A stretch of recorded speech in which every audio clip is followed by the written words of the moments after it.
Hello peoples, welcome back to another Pet Battle World Quest video. Here we are just outside the ruins of Narthaloth in Azuna, right here. Ta-da! Our opponent today is the Beguiling Orb. But not the orb directly, we are going to fight these murlocs, subjugated tadpole, allured tadpole, and confused tadpole. They're all murlocs, they all have humanoid abilities, and they can all pretty much be countered by any team of undeads. And if you didn't know already, undeads have attacks that work very well against humanoids, which murlocs are. Murloc, Murky. Turkey, that's the one that players can get without special promotions. See, here's one. Ta-da! Humanoid attacks. Oh, and one of these also has Stampede, I think. Yeah, the first one.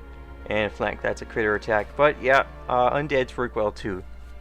Critter attacks are kind of dangerous because the undeads you use to counter them take extra damage from critter attacks. Okay, let's begin by interacting with this Beguiling Orb. Now, because the Beguiling Orb is there, this counts as a trainer battle, meaning that if you stun an enemy pet, it will be swapped out. Okay, so I've gone with Voodoo Figurine, Ghostly Skull, and this is the first time I'm using Ghost Maggot, which seems to have fared pretty well. See, it's a pretty good pet against humanoids. So Alert Tadpole is up first. No, alright. So he's going to use Acid Touch to increase the damage I take. Just going to refresh myself on the abilities. No, it doesn't increase the damage I take, it just deals a small amount of initial damage and some aquatic damage over time. Flank deals 1 to 2, what is it, 1 to 2 damage? Well, damage 1 to 2 times, and an additional time if he goes first. So heads up, he's got a speed of 276, and you'll want something higher than that if you want to avoid extra hits from Flank. And to follow up, he's going to use Stampede. So he doesn't have any humanoid attacks, but he's got critter attacks. You may want to go with a humanoid to counter him instead of a ghost, because as a ghost you'll take extra damage. But if you want, you can just stick with a undead pet and you could do just fine. In a previous attempt, I've gone with Wild Magic to allow the enemy pet, not my pet, to allow him to take extra damage from attacks, but it turned out that the amount of rounds spent attacking and 1 round spent using Shadow Slash instead of Wild Magic turned out better than using Wild Magic to start out with. So he started off with Acid Touch and followed it up with Stampede. No, Swarm? Yeah, Stampede. A lot of those attacks are similar and have, similar names. Okay. So he's close enough to dead. I can probably take him out with Rot rather than chance maybe killing him with Shadow Slash's variable damage. So I'll just do that and say goodbye, Alert Tadpole. Next up is Subjugated, Confused Tadpole. He's got Punch, Lucky Dance, and Clobber. Lucky Dance increases his crit chance. Does it increase hit chance as well? Increases his team's hit chance by 50% and his crit chance by 25%. So he's also going to Clobber, stun me with a 5-round cooldown, and fill in the rest with Punch. Basic humanoid attack. And same thing here, I'm just going to hit him with Shadow Slash until a Voodoo Figurine falls over, kicks the bucket. Here's his Lucky Dance. And I might get lucky enough with RNG that he won't get any crits off at all. So there's Clobber. I'm stunned, I can pass, but it's okay. I do get my next turn, even if I did die, which I didn't, so I get 2 turns at least. Oh, well, that turned out pretty good for me. I get Voodoo Figurine to lead off against the last pet, Subjugated Tadpole. Now they all have 276 attack and speed, which is kind of coincidentally interesting.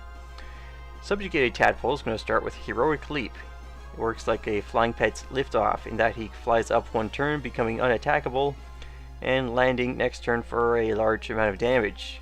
It deals humanoid type damage. Not very good against beasts.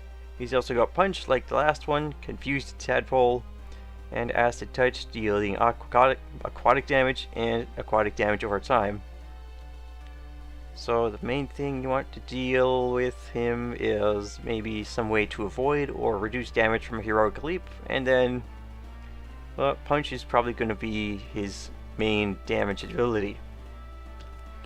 So finishing up here, I'll just Shadow Slash until he actually kills me. There's nothing I can do right now because he leaped up with heroic leap. I'll pass. I'll become immortal for the next round, and I can either hit him with wild magic for my next pet to deal extra damage to him per attack, or I can just hit him with rot, which deals a large amount of damage to him, but it turns him into a critter type pet. He'll take damage as if he were a critter, meaning my other undeads won't deal extra damage with their undead attacks. But that's fine, I'm 2 pets ahead, and he's less than half health, so it doesn't really matter. Now, before I, follow the order I was going to use my pets in, I'm just going to send out Ghost Maggot and to show you why he would turn out to be pretty good. So he's great against undead. No, he just looks undead because of rot. He's good against humanoids because of his absorb abilities. Plagued Blood deals a small amount of damage, but the effect is that when I attack an enemy afflicted with Plagued Blood, I'm healed for a small amount. And I've also got Absorb, which deals undead damage, and I'm healed for 100% of the amount of damage dealt. So he gets extra healing and lasts much longer versus humanoids. Just gonna show this off real quick. There's Plagued Blood, and when I hit him, I should absorb and be healed for a bit more than just plain absorb. 154 and 59 from Plagued Blood. Awesome. Does it say how much I'm healed? Enemies who strike are healed. It doesn't say there's a percentage amount, it just says I'm healed. And he's flying up again. I've barely taken any damage yet. Can't do anything because he used Heroic Leap. And in case you want to plan for it, it's got a 4-round cooldown. And here we go. He has... well, Rot has fallen off. He takes extra damage from undead attacks once again. And that's it. The Beguiling Orb and the alert, confused, and subjugated murlocs. Well, if this video has been helpful, if you liked it, leave a like. If you want to follow along with these videos or anything else on my channel, feel free to subscribe as well. Till next time, whenever the next Pet Battle World Quest pops up and I do a video on it, peace well, stay well, and farewell.